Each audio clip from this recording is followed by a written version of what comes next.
Right, this is Kirby Little from Team Set 5's top 8 local Raccoon deck. Okay.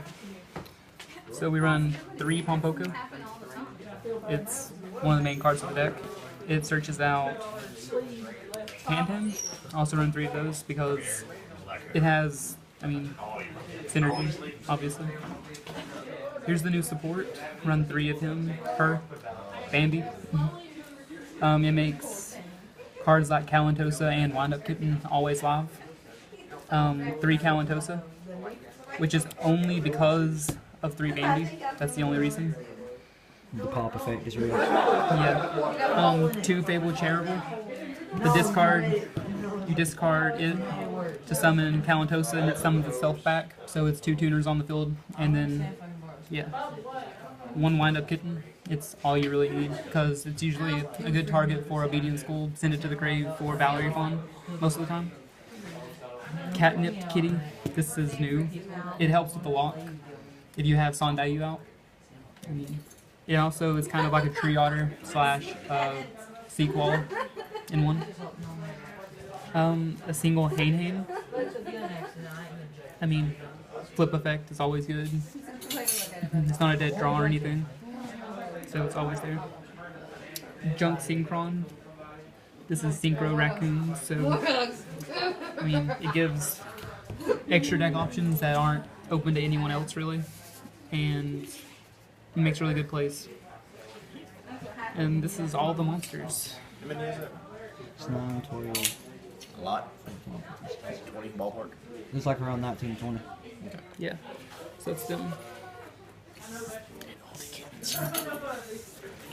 Looks like most of the rogue decks you see right now are either really trap heavy or really monster heavy.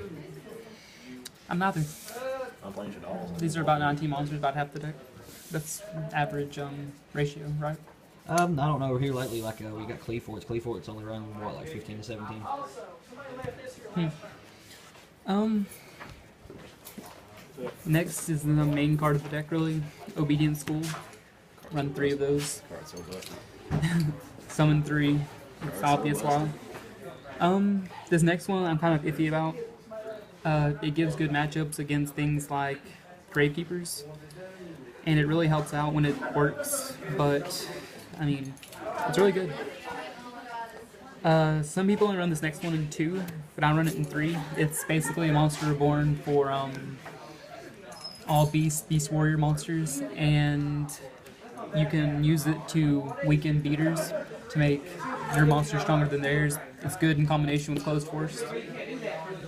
It's really good. 1 Soul Charge for obvious reasons. Synchro plays, XYZ plays. That's it for the spell lineup.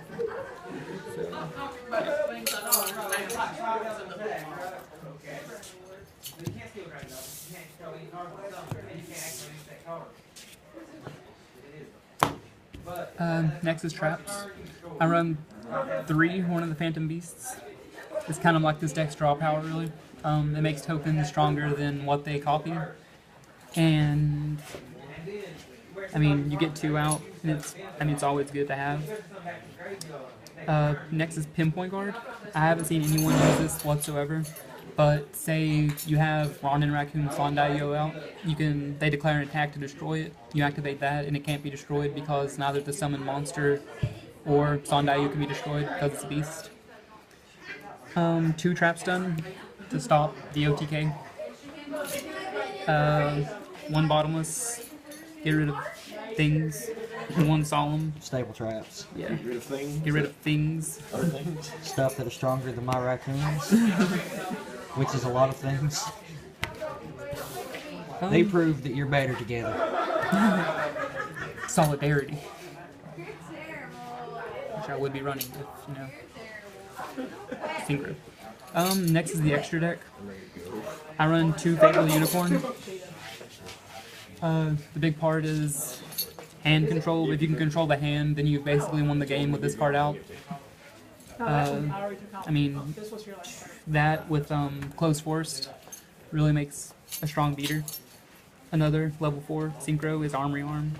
Use that to equip to usually other synchros or just a deadbeat raccoon on field. Next is the Herald of Arc Light. I mean, it's a solemn judgment, kind of, just tribute it. One ally of Justice Cadastor. A bunch of the meta's dark, so really don't need two. Really don't need two. Probably helps against the towers. Yeah, it would help against really well against the tellers. Next, this is the big OTK card, Junk Warrior. It will copy the token's attack. Well, it'll gain the token's attack, and then you can make another token afterwards with his attack. So it's really OP. I usually get like 4,000 to 5,000 points on him, but I've had 9,000 points and stuff out, so that's really good. Frozen, this is about the only deck you can use him in. It's basically Armides, but when he's destroyed by battle and you control no monsters, you can discard one card and special summon him in defense. So that's really good for obvious reasons.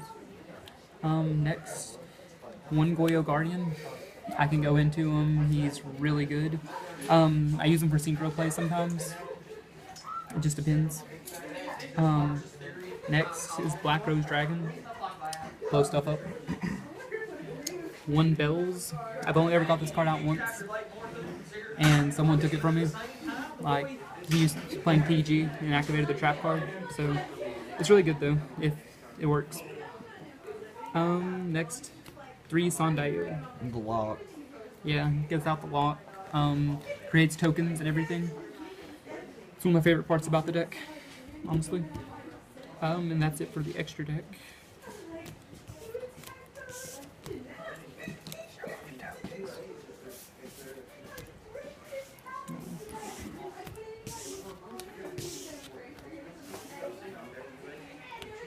Okay. Next is the side deck. I run 2 Kree Bandit in the side. It helps me get into my sides more often because the rest of them are spells or traps. 1 Soul Drain. It does a lot. 3 Shadow Imprisoning Mirrors. This gets, Burning Abyss, Shadows. I got it once today against Shadows, but they shuffled it back in my deck, so that kind of messed me up. I need another mistake, but it does obvious things. Helps a lot. 1 Tornado Tribute, mostly for Cleaforts. Probably gonna side, take this out for another mistake whenever I get it. But yeah, helps in Cleaforts. Prohibition, for anything really that I know. 3 System now. This is for Cleaforts. It banishes all on the field and in the graveyard. Doesn't get the pendulums, but it does what it needs to do. Then 3 Mystical Space Typhoon, also for obvious things like yeah. Congratulations on your top today. Thank you. It was kind of hard to get to, honestly. Those are my tokens I use. Yeah, congratulations on topping the day on your top 4, and hopefully we'll see you next month.